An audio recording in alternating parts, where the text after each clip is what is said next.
There's an ancient tower in the middle of the North Atlantic. Part 1 by FishermanTales. Some time ago, we set sail from Fort Lauderdale. Our destination was Lagos, Portugal. The estimated trip time was about 3 to 4 weeks, assuming everything went smoothly. My wife, Hannah, and I spent several months prior to the trip learning how to sail. We had time and money to pack up and go, and we always wanted to see Lagos. So we decided it was time to put our new skill and sailboat to good use. The first week was exciting. There's a sense of freedom that comes with sailing the open seas, which is funny considering we spent most of our time confined to a 30-foot space. But as we looked out into the seemingly endless waters, we couldn't help but feel like we'd left the world behind and entered a new one. Like all of our expectations and worries were stored in a separate reality. Despite the feeling of liberation, there were still a few bumps that first week. The wind wasn't much of a team player as we initially hoped, and the water got a little rough at times. But we managed.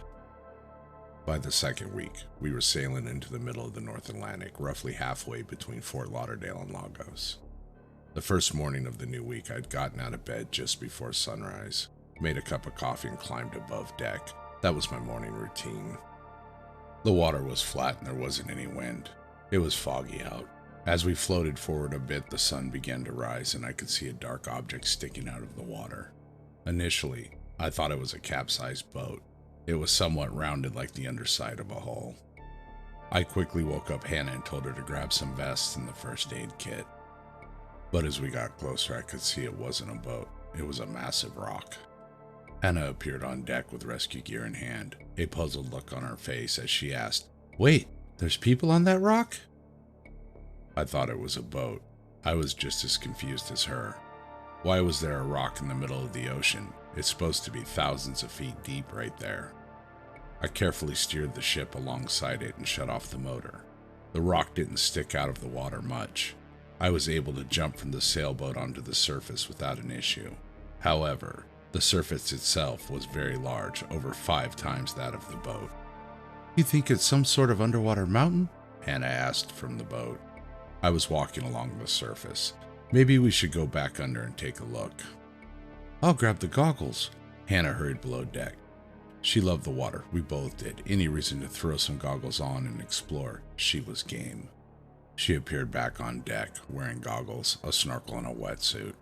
She lowered the rear ladder and jumped in. I shook my head and smiled. I love how energetic and curious she always was. She laid face down along the surface of the water, snorkel sticking up for air. I explored further along the top of the rock while she swam around. Then I stopped. There were markings. I knelt down for a closer look. These were man-made, symbols of some sort, like a language. It almost looked like runes, ancient Viking writing. I reached down to touch one of the engravings when Hannah suddenly poked her head up out of the water. "You have to see this," she said. "Hannah, there are markings on this rock." "There are markings on the side of it as well." "The side?" "Yeah, like a giant tower." "What do you mean?" "It's a big cylinder." "How far down does it go?" Hannah shrugged. "It's too dark to tell. I think it goes all the way to the bottom." I looked back at the rock below my feet. What the hell was this thing? Why hadn't we ever heard about it? Who made these marks? Has everyone else sailed past this giant rock without noticing it? "Come up here," I said. Hannah swam to the boat and climbed up the ladder. "Those markings look ancient," she said, as she took off her snorkel and goggles and tossed them aside. I knelt back down and rubbed my fingers across one. It began to glow an orangish color. "What the fuck?" I said as I quickly stood back up. Hannah was about to jump onto the rock. "What?" "Stay there," I said, holding my hand up for her to stop. "Why?" "It's glowing." "What is?" Suddenly the rock began to vibrate. "Nate?" Hannah said, panicked. "What's going on?" I began to stumble back towards the boat, fearing the worst. Then a rectangle opening appeared towards the edge of the rock. The vibrating abruptly stopped. We were both speechless. I hesitated a moment, then slowly approached the opening. "Nate, don't," said Hannah. "I just want to look real quick." "I don't like this." That should have been my first hint, as curious and adventurous as Hannah was. but I couldn't resist taking at least a quick peek. I leaned over the opening and looked inside. "There's stairs," I said. "Nate, come back." Against my better judgment, I stepped into the opening. I could see that there were stone stairs descending in a wide spiral. "Toss me a flashlight," I hollered to Hannah. "Nate!" "Just do it," I snapped at her. She huffed and went below deck. I hate that I raised my voice to her. I hardly ever do. But this was too incredible. It could be the biggest discovery in centuries. Maybe ever. She returned to the deck and tossed me a light. I turned it on and leaned into the stairwell, trying to see as much as I could. I climbed down a step, not thinking.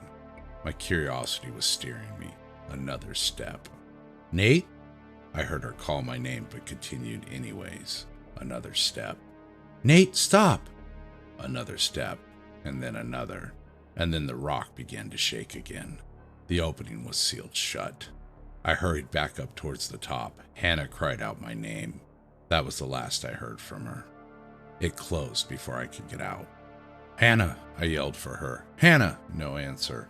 Touched the center mark. Still no response.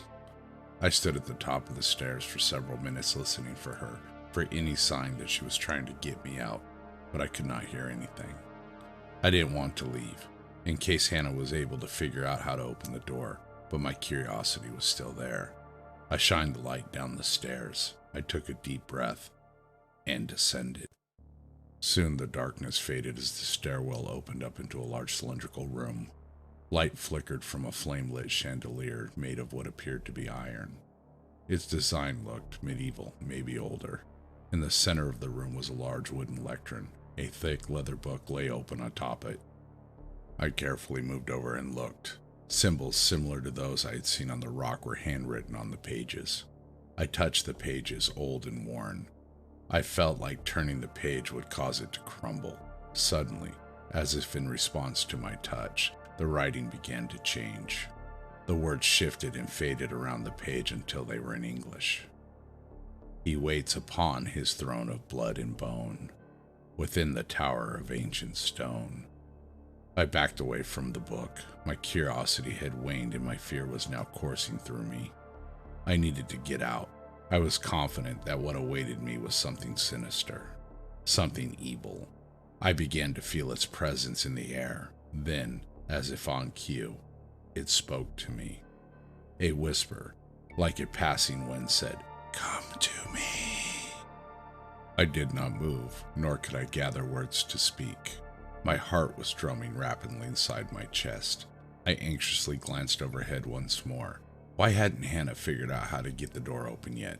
She was no dummy. She saw where I had been standing when the rock began to vibrate. She heard me say the mark was glowing. So why am I still trapped inside? Then the thought occurred to me. Maybe the door wasn't open for her. Maybe going down was my only option. I stepped into the winding stone stairs and peered down. Hannah said the tower looked as if it continued all the way to the bottom of the ocean, thousands of feet. I wondered how much of that I would have to walk. How long would it take? What awaited me below? I took a moment and steadied my breath, and I continued my descent. Thank you for taking this journey. Let me know what your thoughts are on the story so far. What's the tower? Why are they ancient Viking ruins? And who's the god at the bottom of the tower? If you like my content so far, like, comment, and subscribe. It would really help out the channel. I'd also like to do a small shout out to FishermanTales. It's a group of young narrators and storytellers like myself. We're doing a lot of really neat stuff over there. I'll make sure the link is description. Go over there and give them a listen and let us know how we're doing.